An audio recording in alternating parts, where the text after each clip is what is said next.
So this video looks at how we write a good journal entry. Okay, so you can see that you've got a very similar looking document to the actual journal itself. We're going to write the lesson number. So we're going to write the lesson number or the date in this box. Okay, and then you'll see that we've got the 1, 2, 3. We've got the 4 guiding questions there. Okay, it's really important that you read those. I've not just put them there for the sake of it.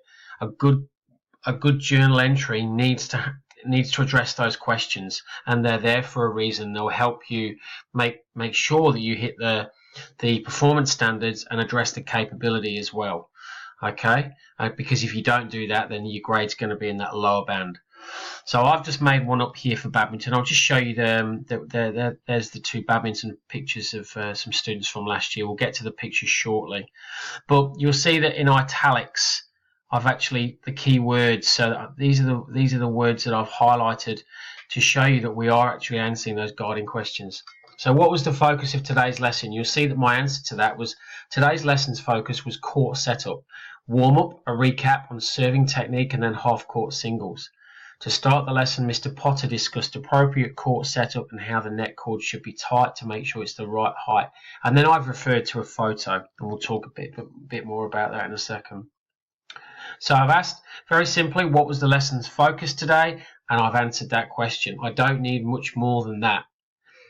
Okay, number 2, give 1 or 2 examples of your personal learning that took place in this lesson. So what did you learn? Okay, we move to the next point just here. So after the warm-up, we then looked at long and short serves, and I learned the proper technique for both serves. For example, with a short serve, you need to make contact below the waist and flick the shuttle gently to make sure it travels over the net low and lands in the service box. And again, a reference to a photo. So I've given 2 examples there, the short and the long serve, as an example of some personal learning that took place for you during that lesson. So whilst it sounds quite complicated, it's actually very simple. I'm then asking you to identify a character strength that you went to during the lesson and how it helped. So identify a character strength. Remember, we've got 24 character strengths, so we dip into those continually during the day. We've got our signature, our middle, and our lesser strengths, as we've discussed already, but we could dip into any of them at any time. So in my example here, I've said the following, just here. During today's lesson, I used the character strength of self-regulation during a game against Josh. Now, self-regulation is controlling our emotions and our output. And I've written here, I was clearly a more experienced player and could see that he was getting frustrated, so I did not celebrate my points or show any emotion that would demotivate him. In essence, what we're actually saying there is that you acknowledged that your opponent was not on the same level of skill. You could see that they were getting frustrated, so the worst thing that you could have done is start celebrating or shouting out if you're winning a point. So you've tapped into that character strength of self-regulation, and we're acknowledging that. So that's the type of description. That's talking about that capability of your personal development, okay, which is really important for this task.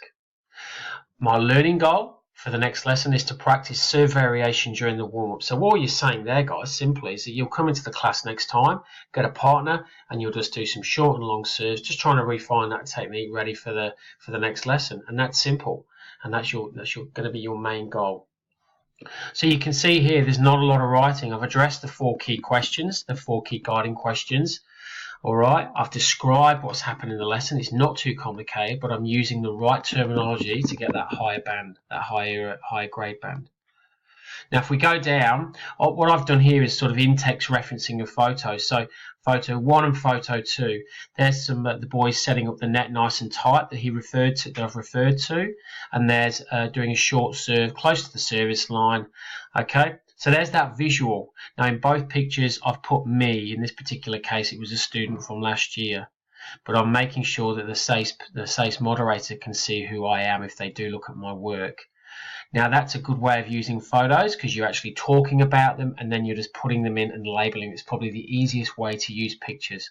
But that actual journal entry right there, that example, would be a high A band. or probably just an A-band learning activity journal response. There's some instructions here, obviously, about what we need to do, and we have pictures in our work, then we must print off in colour as well. So that's a help sheet. It'll be on Daymap. You've also got this video. You can refer back to that at any point with any journal on how to make sure that you've ticked all the boxes.